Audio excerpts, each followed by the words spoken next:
How important is mentorship, and how should someone find the right mentor? How important is mentor? I think mentorship is important.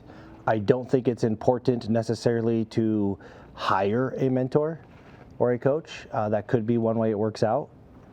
But and the reason I say that is because I don't like that people throw in the importance of mentorship to try to sell you on their mentorship. That's not my favorite thing. I think there's three types of people that are very, very important. And this comes directly from Dr. Jeff, so I want to make sure there's credit given where due. The first is a technician. Right, you got your CTO and your developers and your whatever. They're technicians. Technicians by design are working on the tree. Right? You can't see the forest for the trees. They're working on the tree. They cannot possibly see the whole forest, and if they could see the whole forest, they would not be very effective as a technician. So you got your technicians, and the reason I'm sharing this is because sometimes we look to technicians for mentorship, and I think that's dangerous because they can't see the forest, which is what you want from a mentor. So you got your technicians. They are not mentors. They are technicians. They cannot possibly be zoomed out enough to be a mentor and zoomed in enough to be a technician at the same time. Then you have your mentors, and your mentors see the forest. More than likely, they have accomplished what you want to accomplish, and probably in the industry that you've accomplished it, not always. So I think they are very, very important. However, they're limited in many, many ways, meaning you're not them, they're not you. So you see a lot of people in that mentor role. Like if you come into my program and I try to turn you into me, and that's not going to work. So I think mentors are incredibly important, and I think for the most part they should have achieved what you want to achieve or have a track record of helping other people achieve what you want to achieve in a very similar way that you want to achieve it, same industry, similar domain, et cetera, et cetera. So I think mentors are really important, and I think they serve a purpose, and then for the most part, I think, so they help you achieve a thing, they've served their purpose, they move on. I think people hold on to mentors too long, meaning, hey, you helped me achieve this thing, and I'm super grateful, and like, good relationship at that point, but then they feel like guilt and shame and obligation that I got to stay with this person because they helped me, even though it's not that I've outgrown them, they don't serve the purpose anymore, and then it turns into resentment. So I see a lot of people turn on their mentors and vice versa because they were not able to recognize, thank you so much, you served your purpose, I'm moving on. So I think mentors are probably shorter relationships than many people think because many people are selling mentorship and they need the retention. So that's a whole weird thing. And the third one is the corner man, which is Dr. Jeff.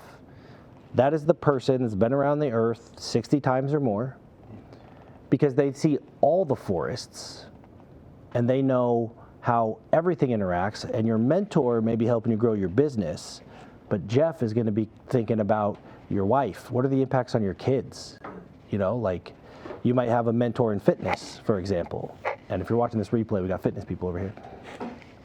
And the mentor may say, yes, I've done this before, let me show you how.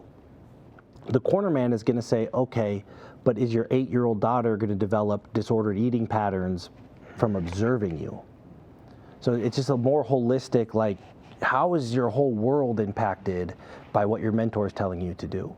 So you got technicians, mentors, cornermen.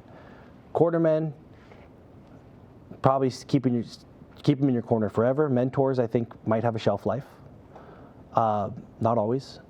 And then technicians should never try to be either. And if you recognize a technician trying to be either of them, you have to have a conversation with them.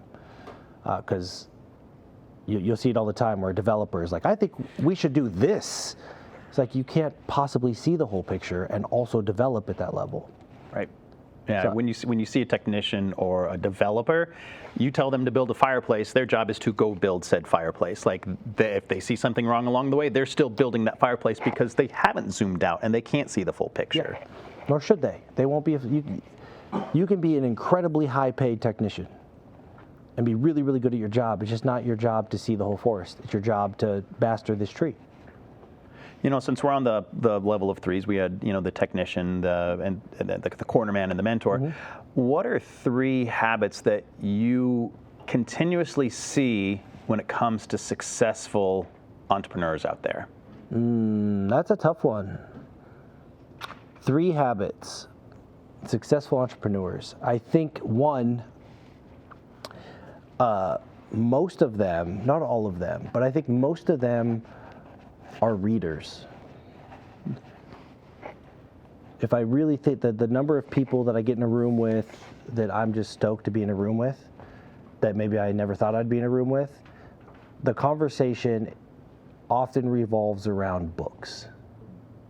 So I think 1, they're readers. 2, every one of them I know has a mission outside of their business that is contributing to some. So Joe has Genius Recovery. Yeah. And so these are just the commonalities that I see. They read a lot, contribute a lot. And on that, you see different sleeping patterns, different eating patterns. That's all. I don't see I wish I could say they all take cold showers. I don't know that many successful people that take cold showers. Yeah, that's tough. They also tend to go out of their way, and it still surprises me, like the most successful people I know, the people in the phone where you're like, yeah, this person's in my phone. They reach out all the time just to say, hey, I appreciate you. Hey, just so you know, I love you. Hey, and it's like, how the hell do they have time to do this? And how the hell are they thinking about me? But that stands out to me. So they read, they contribute, and they always find time to communicate with their people. Wow. Yeah, I'm True not good givers. at that last one. Yep. True givers. Yep. They actively show gratitude in a way that I can't even wrap my mind around how they have time to do it. You do it in your own subtle ways. Whether you know it or not, you do it in your own subtle ways.